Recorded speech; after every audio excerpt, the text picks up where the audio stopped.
शिवा का अपनी मैल से गणेश को उत्पन्न करके द्वारपाल पद पर नियुक्त करना, गणेश द्वारा शिव जी के रोके जाने पर उनका शिवगणों के साथ भयंकर संग्राम, शिवजी द्वारा गणेश का शिरच्छेदन, कुपित हुए शिवा का शक्तियों को उत्पन्न करना और उनके द्वारा प्रलय मचाया जाना, देवताओं और ऋषियों का स्तवन द्वारा पार्वती को प्रसन्न करना, उनके द्वारा पुत्र को जिलाए जाने की बात कही जाने पर शिवजी के आज्ञा अनुसार हाथी का सिर लाया जाना और उसे गणेश के धड़ से जोड़कर उन्हें जीवित करना।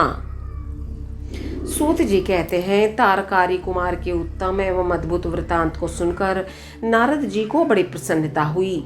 उन्होंने पुनः प्रेम पूर्वक ब्रह्मा जी से पूछा।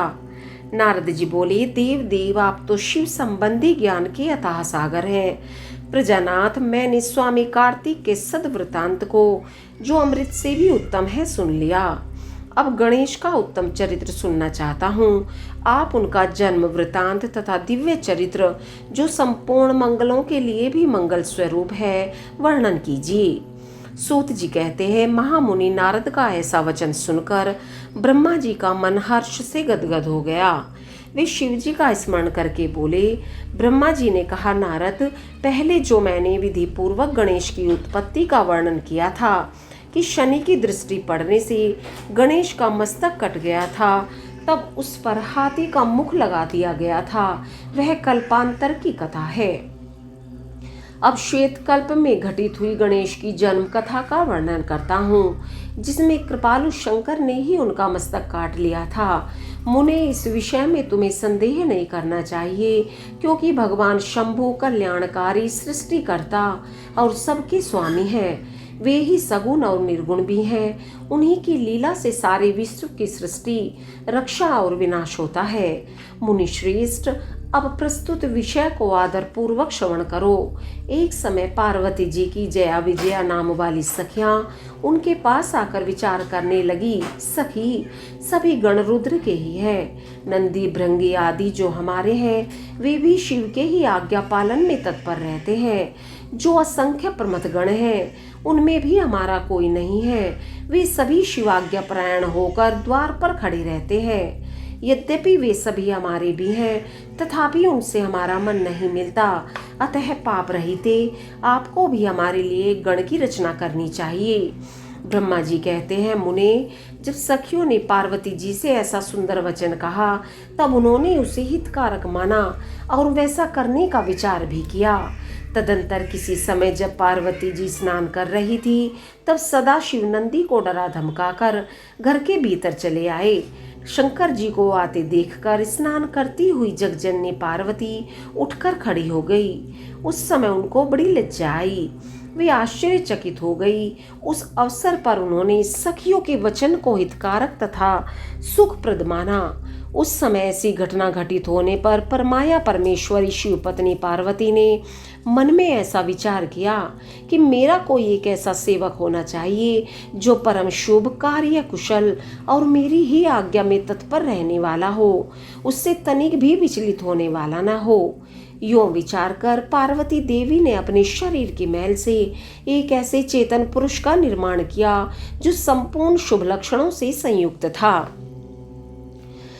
उसके सभी अंग सुंदर एवं दोष रहित थे। उसका वह शरीर विशाल, परम शोभायमान और महान बल पराक्रम से संपन्न था। देवी ने उसे अनेक प्रकार के वस्त्र, नाना प्रकार के आभूषण और बहुत सा उत्तम आशीर्वाद देकर कहा, तुम मेरे पुत्र हो, मेरे अपने ही हो। तुम्हारे समान प्यारा मेरा यहाँ कोई दूसरा नहीं है। पार्वती के ऐसा कहने पर वह पुरुष उन्हें नमस्कार करके बोला। गणेश ने कहा, माँ, आज आपको कौन सा कार्य आ पड़ा है, मैं आपके कथनानुसार उसे पूर्ण करूँगा। गणेश के यूँ पूछने पर पार्वती जी अपने पुत्र को उत्तर देते हुए बोली। शिवा ने कहा, तात, तुम मेरे पुत्र हो, मेरे अपने हो, अतः तुम मेरी बात सुनो। आज से तुम मेरे द्वारपाल हो जाओ। सतपुत्र, मेरी आज्ञा के बिना कोई भी हठपूर्वक मेरे महल के भीतर प्रवेश न कर पाए, चाहे वह कहीं से भी आए, कोई भी हो। बेटा, यह मैंने तुमसे बिल्कुल सत्य बात कही है। ब्रह्मा जी कहते हैं, मुने, यूं कहकर पार्वती ने गणेश के हाथ में एक सुदृढ़ छड़ी दे दी। उस समय उनके सुंदर रूप को निहार कर पार्वती हर्षमग्न हो गई। उन्होंने परम प्रेम पूर्वक अपने पुत्र का मुख चूमा और कृपा परवश हो छाती से लगा लिया। फिर दंडधारी गणराज को अपने द्वार पर स्थापित कर दिया। बेटा नारद तदंतर पार्वती नंदन महावीर गणेश पार्वती की हित कामना से हाथ में छड़ी लेकर गृह द्वार पर पहरा देने लगे। उधर शिवा अपने पुत्र गणेश को अपने दरवाजे पर नियुक्त करके स्वयं सखियों के साथ स्नान करने लगी। मुनि श्रेष्ठ, इसी समय भगवान शिव, जो परम कौतुकी तथा नाना प्रकार की लीलाएं रचने में निपुण हैं, द्वार पर आ पहुंचे। गणेश उन पार्वती पति को पहचानते तो थे नहीं, अतः बोल उठे, देव, माता की आज्ञा के बिना तुम अभी भीतर न जाओ। माता स्नान करने बैठ गई है, तुम कहाँ जाना चाहते हो? इस समय यहाँ से हट जाओ। यो कहकर गणेश ने उन्हें रोकने के लिए छड़ी हाथ में ले ली। उन्हें ऐसा करते देख शिव जी बोले, मूर्ख, तू किसे रोक रहा है? दुर्बुद्धे, क्या तू मुझे नहीं जानता? मैं शिव के अतिरिक्त और कोई नहीं हूँ। फिर महेश्वर के गणों से समझाकर हटाने के लिए वहां आए और गणेश से बोले, सुनो, हम मुख्य शिवगण ही द्वारपाल हैं और सर्वव्यापी भगवान शंकर की आज्ञा से तुम्हें हटाने के लिए यहाँ आए हैं। तुम्हें भी गण समझकर हम लोगों ने मारा नहीं है, अन्यथा तुम कब के मारे गए होते। अब कुशल इसी में है कि तुम स्वतः ही दूर हट जाओ। क्यों व्यर्थ अपनी मृत्यु बुला रहे हो? ब्रह्मा जी कहते हैं, मुने, यों कहे जाने पर भी गिरिजानंदन गणेश निर्भय ही बने रहे। उन्होंने शिवगणों को फटकारा और दरवाजे को नहीं छोड़ा। तब उन सभी शिवगणों ने शिव जी के पास जाकर सारा वृतांत उन्हें सुनाया। मुने, उनसे सब बातें सुनकर संसार के गति स्वरूप अद्भुत लीला विहारी महेश्वर अपने उन गणों को डांट कर कहने लगे। महेश्वर ने कहा, गणों, यह कौन है जो इतना उच्छृंखल होकर शत्रु की भांति बक रहा है? इस नवीन द्वारपाल को दूर भगा दो। तुम लोग नपुंसक की तरह खड़े होकर उसका वृतांत मुझे क्यों सुना रहे हो? विचित्र लीला रचने वाले अपने स्वामी शंकर के यो कहने पर वे गण पुनः वहीं लौट आए। तदंतर गणेश द्वारा पुनः रोके जाने पर शिवजी ने गणों को आज्ञा दी कि तुम पता लगाओ यह कौन है और क्यों ऐसा कर रहा है।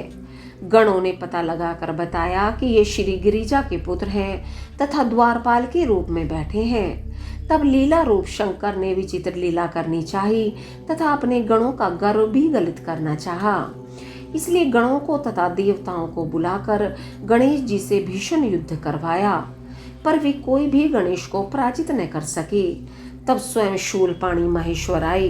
गणेश जी ने माता के चरणों का स्मरण किया, तब शक्ति ने उन्हें बल प्रदान कर दिया। सभी देवता शिव जी के पक्ष में आ गए। घोर युद्ध हुआ। अंततोगत्वा स्वयं शूलपाणी महेश्वर ने आकर त्रिशूल से गणेश जी का सिर काट दिया। जब यह समाचार पार्वती जी को मिला तब वे क्रुद्ध हो गए और बहुत सी शक्तियों को उत्पन्न करके उन्होंने बिना विचारे उन्हें प्रलय करने की आज्ञा दे दी। फिर तो शक्तियों के द्वारा प्रलय मचाई जाने लगी। उन शक्तियों का वह जाजुल्यमान तेज सभी दिशाओं को दग्ध सा किए डालता था। उसे देखकर वे सभी शिवगण भयभीत हो गए और भागकर दूर जा खड़े हुए। मुने, इसी समय तुम दिव्य दर्शन नारद वहां आ पहुंचे।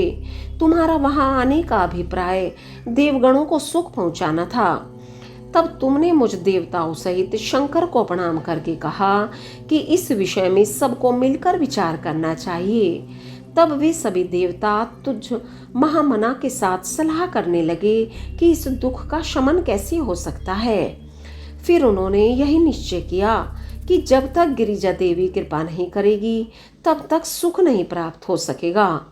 अब इस विषय में और विचार करना व्यर्थ है। ऐसी धारणा करके तुम्हारे सहित सभी देवता और ऋषि भगवती शिवा के निकट गए और क्रोध की शांति के लिए उन्हें प्रसन्न करने लगे। उन्होंने प्रेम पूर्वक उन्हें प्रसन्न करते हुए अनेकों स्तोत्रों द्वारा उनकी स्तुति करके बारंबार उनके चरणों में अभिवादन किया। फिर देवगण की आज्ञा से ऋषि बोले।